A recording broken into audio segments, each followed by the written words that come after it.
Algunos dicen que esta doctrina hace a Dios injusto. Eso no es justo. Bueno, esa es la argumentación que Pablo va a tener que rebatir en Romanos 9. Así que si tú piensas eso, estás en contra del apóstol Pablo, que dice en Romanos 9, ¿tú crees que Dios es injusto porque Él eligió?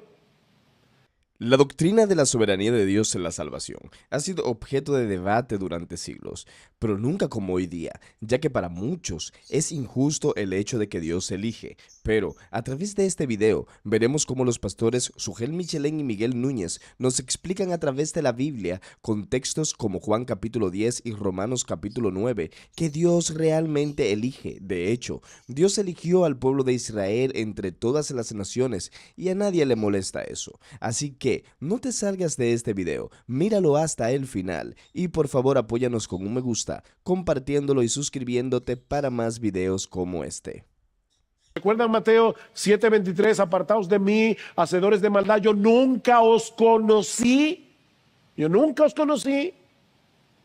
Un poco más adelante, en ese mismo pasaje de Juan capítulo 10, el Señor se dirige a los judíos incrédulos y les dice: vosotros no creéis porque no sois de mis ovejas. Vosotros no creéis porque no sois de mis ovejas. Mis ovejas oyen mi voz y yo las conozco y me siguen y yo les doy vida eterna y no perecerán jamás, ni nadie las arrebatará de mi mano. Mi Padre que me las dio, es mayor que todos y nadie las puede arrebatar de la mano de mi Padre. ¿Se dan cuenta, mis hermanos? No es que llegamos a ser ovejas porque creímos. No, lo que Jesús está diciendo aquí es que nosotros creímos porque somos sus ovejas. Ustedes no creen porque no sois de mis ovejas. Nosotros creímos porque el Padre nos escogió, mi Padre que me las dio. Nosotros creímos porque el Padre nos escogió para que llegáramos a ser de sus ovejas. Eso es lo que Cristo está diciendo aquí. Dios nos conoció en la eternidad. Mi hermano, Dios te conoce. ¿Tú eres creyente? Dios te conoce. Por una razón desconocida para nosotros, Él decidió amarnos con un amor eterno e inalterable. Yo tendré misericordia del que yo tenga misericordia. Yo me compadeceré del que yo me compadezca, va a decir Pablo en Romanos capítulo 9.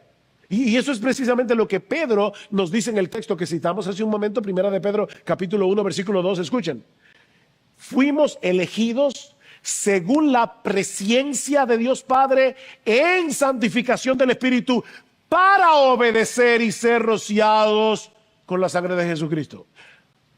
Para obedecer. No fuimos elegidos porque íbamos a obedecer, porque Dios sabía de antemano que íbamos a creer. No, lo que Pedro está diciendo es que fuimos elegidos, que nosotros obedecimos porque Dios nos eligió para que obedeciéramos. Algunos dicen que esta doctrina hace a Dios injusto. Eso no es justo. Bueno, esa es la argumentación que Pablo va a tener que rebatir en Romanos 9. Así que si tú piensas eso, estás en contra del apóstol Pablo, que dice en Romanos 9, ¿tú crees que Dios es injusto porque Él eligió?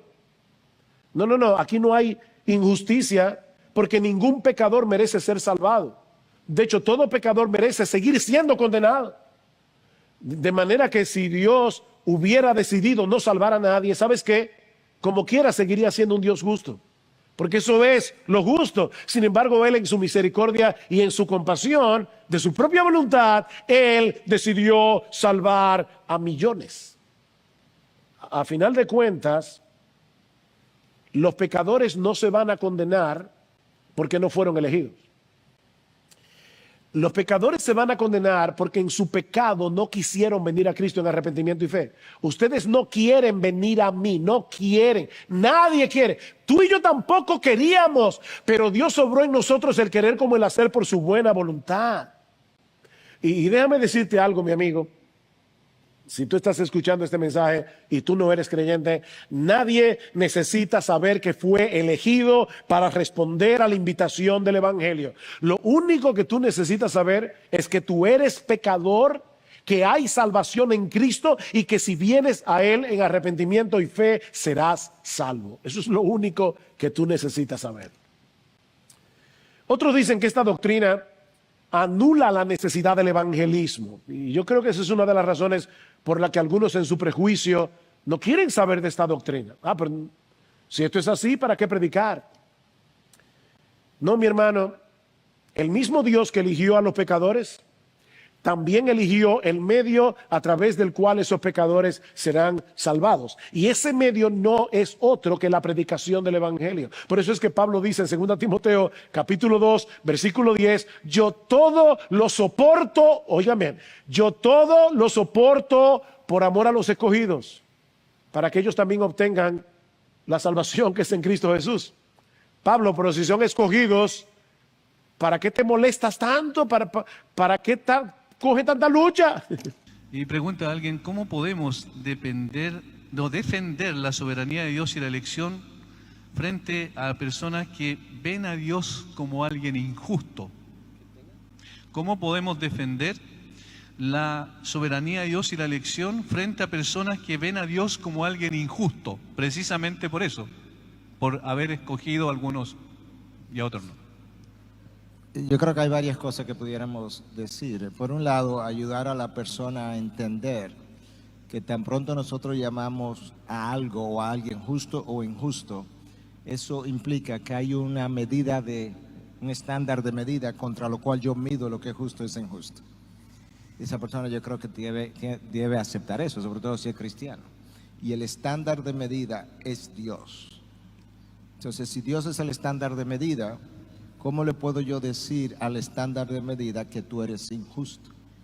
Lo que necesito es invitar a esa persona a explorar la Biblia, a ver si la Biblia, y ponerlo en esa forma, si la Biblia enseña eso que nosotros hemos llegado a creer.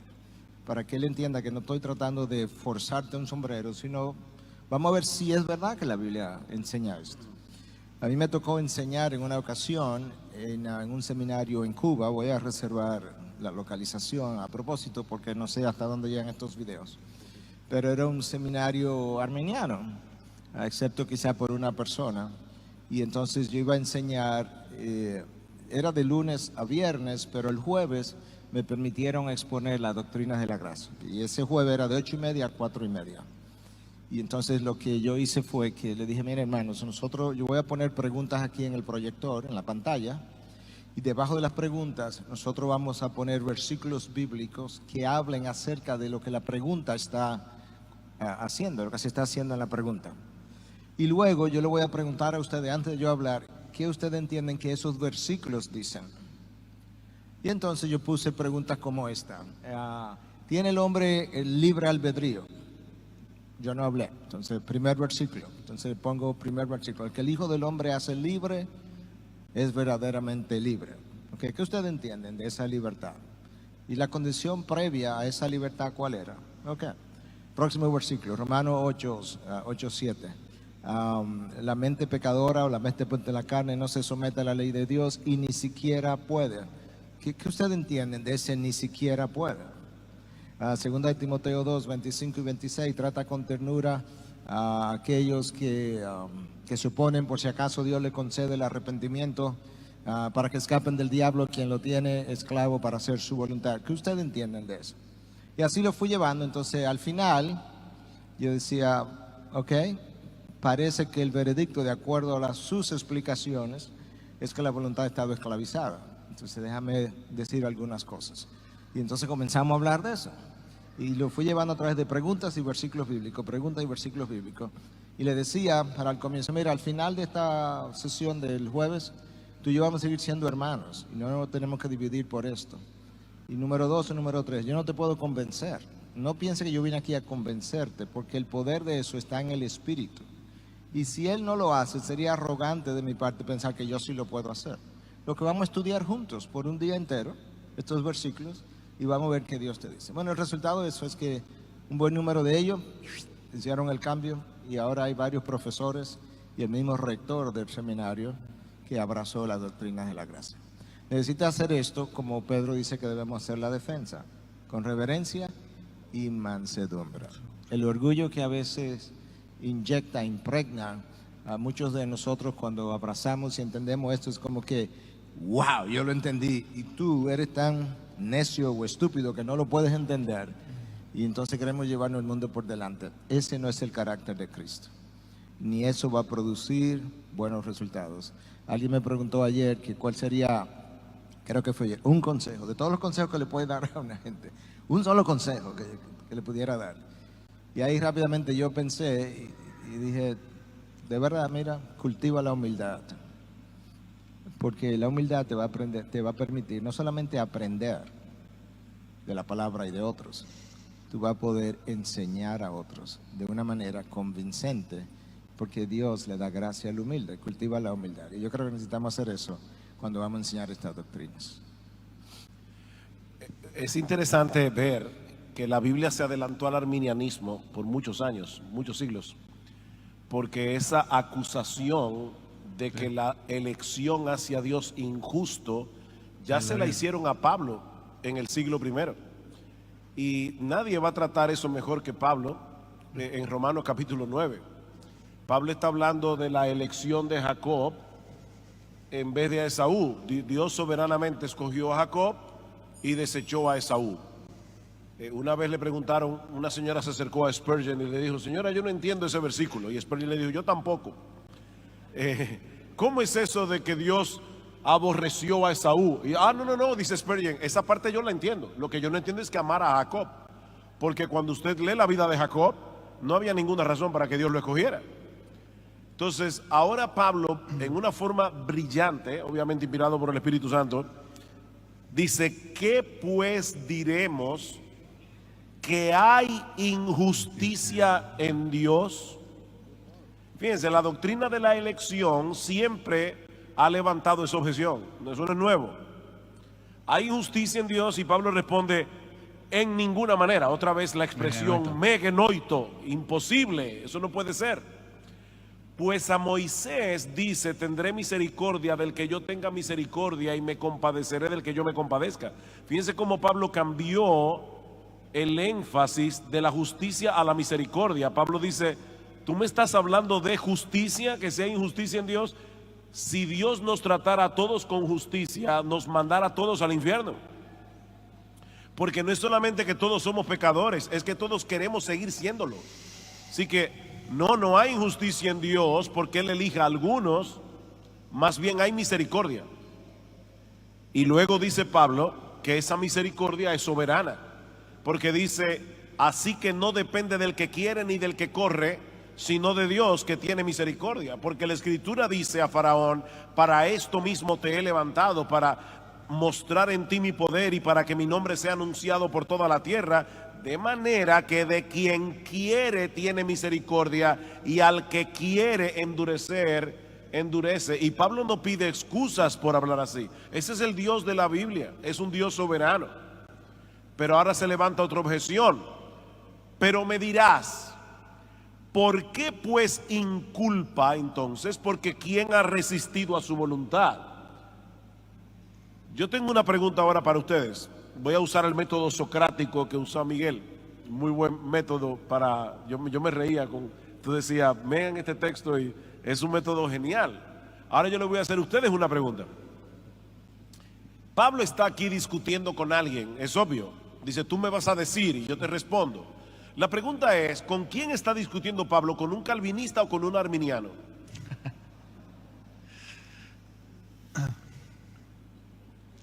Yo creo que es evidente. Él está discutiendo con un arminiano. Y Pablo le responde como un calvinista. Porque Calvino era paulino, no era al revés. Calvino no se inventó nada. Dice Pablo, ¿por qué pues sin culpa tú me vas a decir? Porque ¿quién ha resistido a su voluntad? Ese era el momento para Pablo decir, no, fíjate, lo que pasa es que Dios le da a todo el mundo una gracia preveniente que los prepara para ser salvos, y ahí ahora el pecador tiene que tomar una decisión, pero Dios no es injusto porque al final de cuentas es una decisión del hombre, no de Dios. Pero esa no fue la respuesta de Pablo. La respuesta de Pablo fue: mas antes, oh hombre, ¿quién eres tú para que alterques con Dios? ¿Dirá el vaso de barro al que lo formó, por qué me has hecho así? ¿O no tiene potestad el alfarero sobre el barro para hacer de la misma masa un vaso para honra y otro para deshonra? No nos olvidemos nunca de eso, creyentes. Nosotros somos de la misma masa que los impíos que van camino al infierno. No somos de una masa diferente, somos de la misma masa.